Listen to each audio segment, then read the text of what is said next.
you very much.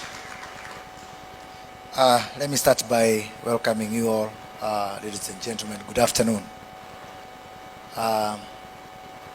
Commissioner General for KRA, Mr. Humphrey Watanga, our panelist. We also have with us today the chairman of the Micro and Small Enterprises Association, Mr. James Moreo. I am privileged to be here to give some perspectives from the side of government on this very important summit that we are holding today. It's a shame that I would have wanted to be here for all the 3 days because I find every other topic that's being discussed here of immense interest to me personally, and most important to the government of Kenya. In most countries, the biggest impediment to transforming tax regimes, and especially on the issue of digitization and modernization, is one animal known as political goodwill. Luckily in Kenya, the government of Kenya has taken the deliberate decision that modernizing our tax system and the tax regime is not a nice to have. It's an imperative. It's something we have to do. So therefore, we are already starting from a pedestal of acceptance. As a matter of fact, it is His Excellency the President, Dr. William Ruto, who pushes the extra mile and the extra pedal on the front of transforming our tax regime, as opposed to the other way around. You know, in other countries or even in previous administrations, you find that there was will from among the technocrats, the revenue authorities, treasuries, to modernize, but they got into the handwits of political goodwill. And why is it important for us to modernize our tax systems?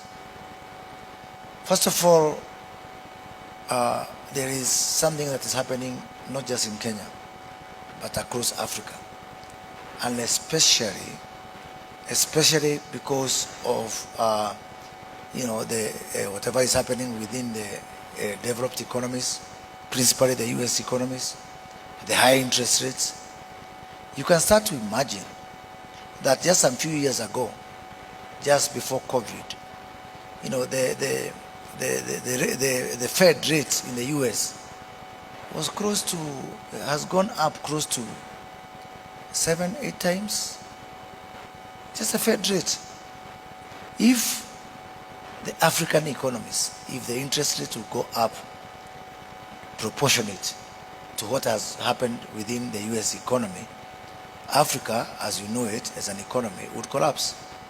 So therefore, the issue of debt, the issue of borrowing, in Kenya today, in Kenya shillings terms, this year, we will pay 750 billion Kenyan shillings.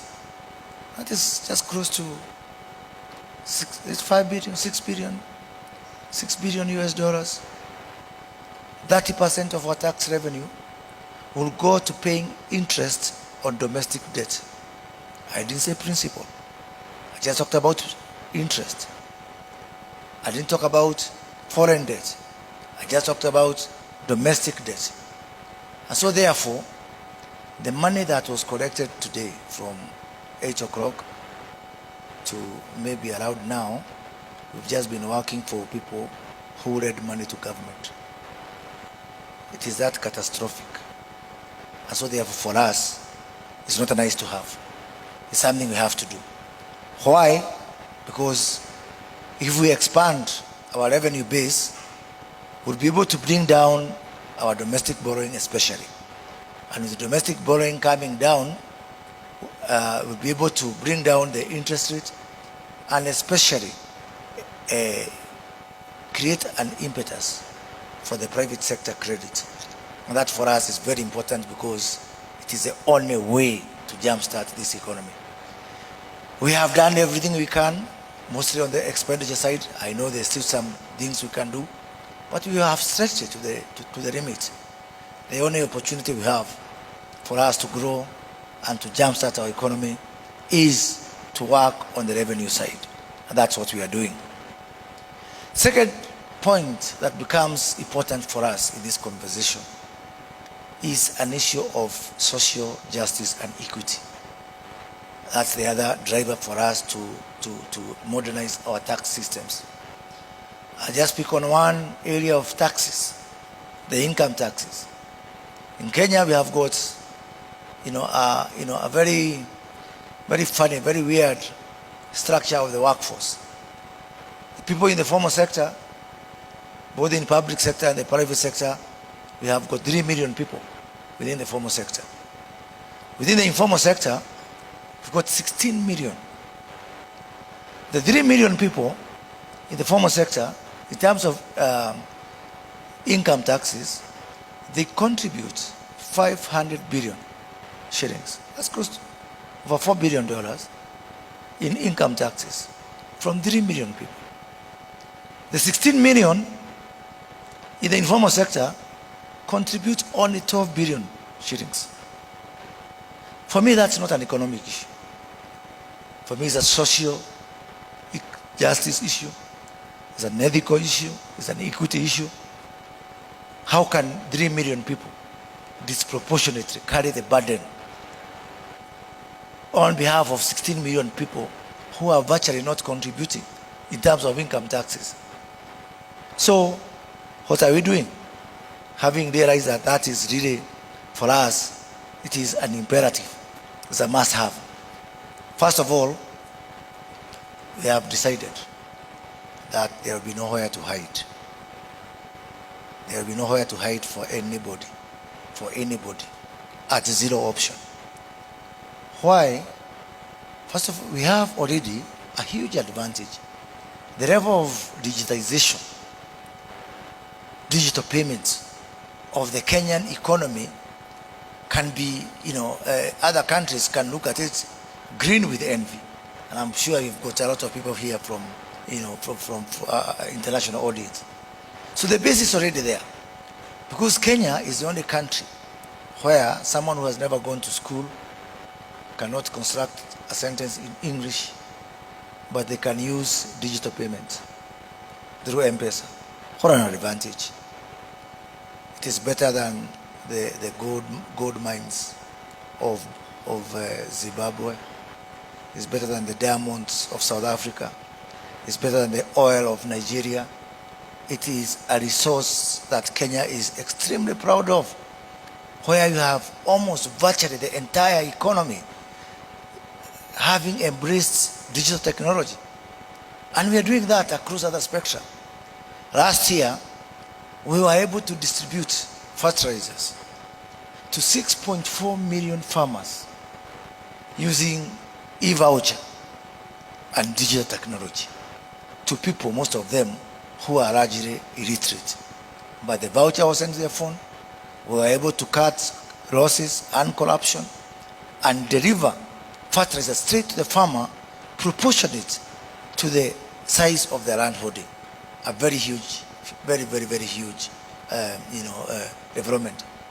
Starting this year, every Kenyan who is over 70-year-old is receiving money. 1.9 million Kenyans are receiving money from government for social protection, again using mobile money and digital technology.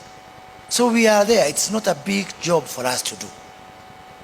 And because the base is there and the will is there, what we are now doing is just going to implement this. The gentleman from Safaricom has told you about our pay bills, our till numbers from our digital, from our mobile money. Today at KRA, the people who have the devices for VAT, the ETR devices, they are only 200,000.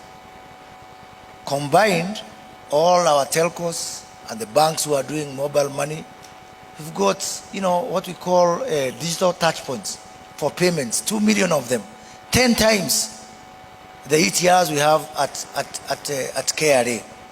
That just speaks to the huge opportunity that Kenya has to even have what I would call the early harvest of digitizing our revenue framework. And that's what we are going to do. We've agreed with the Commissioner General here that all those pay bills, Mr. James Mureo, because they are your members, they are your customers, please whisper to them that come Christmas 2024, all pay bills will also be virtual ETRs for purposes of KRA. And I know there's going to be some noise, but I also want you to tell me, where did we agree that someone will not pay taxes? Maybe I missed that memo. As far as I know, paying taxes is within our constitution, it's within our law. And by the way, when those people come to the tax bracket, maybe soon we can, for those 3 million unfortunate guys who are today paying taxes, probably we'll be able to lower the income tax for them. As our Cabinet Secretary for National Treasury said, once we net those people, the prospect of reducing our VAT, for example, from 16% to 14% will start to become a reality. This burden must and will be carried and shared by everybody. Take that to the bank. Second front is on the issue of silos. We are operating in silos.